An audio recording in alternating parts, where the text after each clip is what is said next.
आबसु जानानै डाइरेक्ट इउपिपिएलजों समर्थन होनायनि थाखाय दिनै हारिखौ गावस्राहोबाय जों बिपिएफनि फिसाफ्रा दिनै आबसु नंला नामा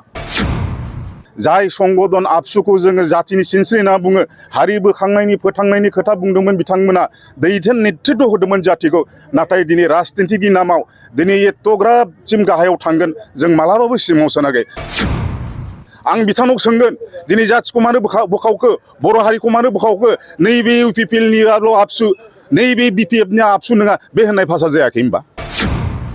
दिनै जोंहा नेहरू बाजार सुबाइजार ओनसोल बा बेयो सिडली समस्तियाव जोंनि सुबाइजार पार्टआबो माखासे गोग्लैनायलाय दा जों बेहाय फुंनि 8 बाजिनिफ्रायनो जोङो मोनसे भट बिनाय हिसाबै सुद्ध कुमार बसुमतारीनि थाखाय जोङो मोनसे रेलि लादोंमोन बे खोब मोजाङैनो जालांबाय जोङो रायजो राजा बिथांमोनजों जोङो रायलायदों दखानदारफोरजों जों रायलायदों बिथांमोना बुंदों जे दानि सरकाराव जोंनि आर्थिक अबस्थाया फानलाय बायलाय बे बिराद गाज्रि जादों बिनि थाखायनो बिथांमोना दुखु फोरमायदों बिथांमोनाव जों सोंदों बिथांमोना मैगं फाननानै जाग्रा दखान होनानै जाग्रा बिथांमोननो जेरैबायदि प्रमद बर' सारा बुंदोंमोन जे बिसोरनो अनसुंथाइ होगोन नाथाय बिथांमोना मोनाखै होनना बुंदों बिथांखौ दिनै दुसिदों खोब दुखु मोनदों बिथांमोना दा बिनि थाखायनो रायजो राजाफ्रा गावसिनि गोसोनिफ्राय जे बिपिएफ सरकारखौनो आवगायनिखौनो नांफिनगौ होननानै बिथांमोना जोंनो फोरमायदों बेनि गेजेराव मोनसे सोंथि बिसायख'थिनि समावबो जे जायगायाव कड अफ कन्डाक्ट नांनाय समावबो आसामनि सासे मन्त्रि बिथाङा अपेन मिटिंआवहाय बिपिएफनि मावथि बा कंग्रेसनि मावथिफोरनो अरुणोदय बिथांखिखौ होनाय जानाय नङा इउपिपिएल आरो बिजेपिनिल' होनाय जागोन होननानै बुंबाय थादों बेनि सायाव मा फोरमायगोन औ आं बेखौ नुदों खुब दुर्भाग्य खोथा जाय बिथाङा सासे मन्त्रि रेसपन्सिबल पार्सन बे माने जों बायदि साधारन मानसि नङा बियो केबिनेटनि सासे मिनिस्टार बिथाङा एसे रेसपन्सिबिलिटि थानाया दिनै आनडेम'क्रेटिक भाषा जि जायगायाव बिथाङा मोनथिनांगौमोन दा इलेक्शन कड अफ कन्डाक्ट सोलिगासिनो दङ एमसिसि बे समावबो बिथाङा जे अरुणोदयखौ खालि इउपिपिएल मानसियाल' मोनगोन होननानै अपेन स्टेजाव लेक्सार होदों बिथाङा बे खुब दुर्भाग्यजनक बिथाङा सासे जाथि दैदेनगिरि गोबाव समसिम बिथाङा आबसुनि प्रेसिडेन्ट जानानै थाबोदोंमोन जाय संगठन आबसुखौ जोङो जातिनि सिनस्रि होनना बुङो हारि बोखांनायनि फोथांनायनि खोथा बुंदोंमोन बिथांमोना दैथेन नेतृत्व होदोंमोन जातिखौ नाथाय दिनै राजनितिनि नामाव दिनै एथ'ग्राबसिम गाहायाव थांगोन जों मालाबाबो सिमाङाव सानाखै आं बेक्ति हिसाबै आङो इउजि सारखौ आं बिराद मान होनायमोन नाथाय आं दिनैनिफ्राय बे बिथांनि जिथु राव जि भट माने राजनितिक भट बिनायनि नामाव सिगिनानै मोनसे डेम'क्रेसि खान्थियाव बिथाङा सिगिनानै जोंनि रायजो राजा निरुपाय मानसि जाम्बा जाम्बिफोरखौ मोनसे प्रल'भन खालामनानै सिगिनानै बिथाङा जे माने अरुणोदयनि नामाव बिथाङा भाषा बुंदों जे इउपिपिएल नङाबा सोरबा बिपिएफ सोरबा कंग्रेस बिथांमोननो बे अरुणोदय स्किमखौ होनाय जानाय नङा बिथाङा जाति फोसांनायनि खोथा बुंदों दिनै जोंनि बर' जातियावनो जुदि बयबो जुदि जोङो सांग्रां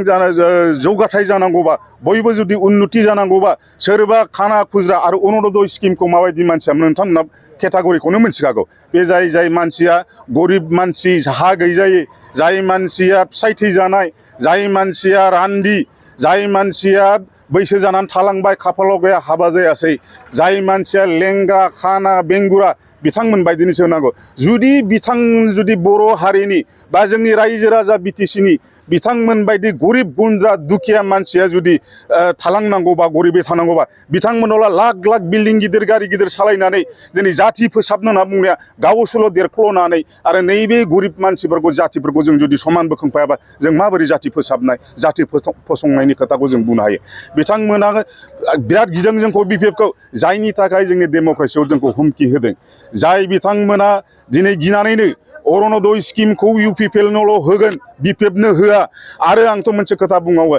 दिनै 11 तारिख आरो 12 तारिख दा मोनानिफ्राय बिसोरो सिखाव हाबगोन बिथांमोना ओरैबायदि सिखाव हाबगोन 500,000 थाखा होनानै गरिब दुखियाफोरखौ माने बिसोरो भट आदाय खालामगोन 500,000 थाखा होनानै बिथांमोननि भटखौ आदाय खालामनो नागिरगोन ओरैबायदि आनडेम'क्रेटिक बियो इलेक्शन कड अफ कन्डाक्ट समाव बे मालाबाबो जानो हाया आरो बेजों लोगोसे आं मोनसे मानाव गेदेर दिपेन बर' सारखौबो आं बुंगोन बिथाङा राजनितिनि नामाव जाति फोथांनायनि खोथा बुंदोंमोन हारिखौ खौसेथिनि खोथा बुंदोंमोन दिनै हारिखौ बिथांमोना आबसु जानानै डाइरेक्ट इउपिपिएलजों समर्थन होनायनि थाखाय दिनै हारिखौ गावस्राहोबाय जों बिपिएफनि फिसाफ्रा दिनै आबसु नंला नामा आं बिथांनाव सोंगोन दिनै जाथिखौ मानो बोखावखो बर' हारिखौ मानो बोखावखो नैबे इउपिपिएलनिल' आबसु नैबे बिपिएफनि आबसु नङा बे होननाय भाषा जायाखै होनबा दिनै आलदा आलदा खालामनाय जायाखै होनबा दिनै राजनितिकआव डाइरेक्टनो माबोरै इउपिपिएलनि समर्थन होनानै मोनसे जाति संगठना हारिनि छात्र संगठना दिनै माने डाइरेक्ट वान साइड बायास जानानै बेबायदि खोथा बुंनानै भट बिनो हाखो समर्थन होनो हाखो बे बिराद दुर्भाग्य खोथा जोङो बेखायनो कन्डेम खालामो बेबायदि खालामना जाय आबसु संगठन होननाय लोगो लोगोनो दुलाराय बर' फरायसा आफाद होननाय लोगो लोगोनो जोंनि सारा नर्थ इस्टआवनो मोनसे उदाहरन होजानाय एग्जाम्पल होजायोमोन फिसा फिसा गुबुन हारिनि छात्र संगठनफोरखौ बिथांमोना बुंदोंमोन जे नैबेबायदि आबसु बायदि जानांगौ बे मोनसे एग्जाम्पल होजालायनाय बेबायदि खौसेथि जानांगौ जों ज' ज' मावलांनांगौ होननानै दिनै खिन्थु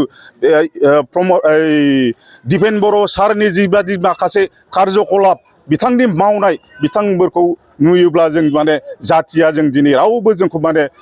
बेबायदि गनायला गुबुन जातियाबो गनायला जोंखौ बिराद डाउनाव लांबाय आरो बेखिनि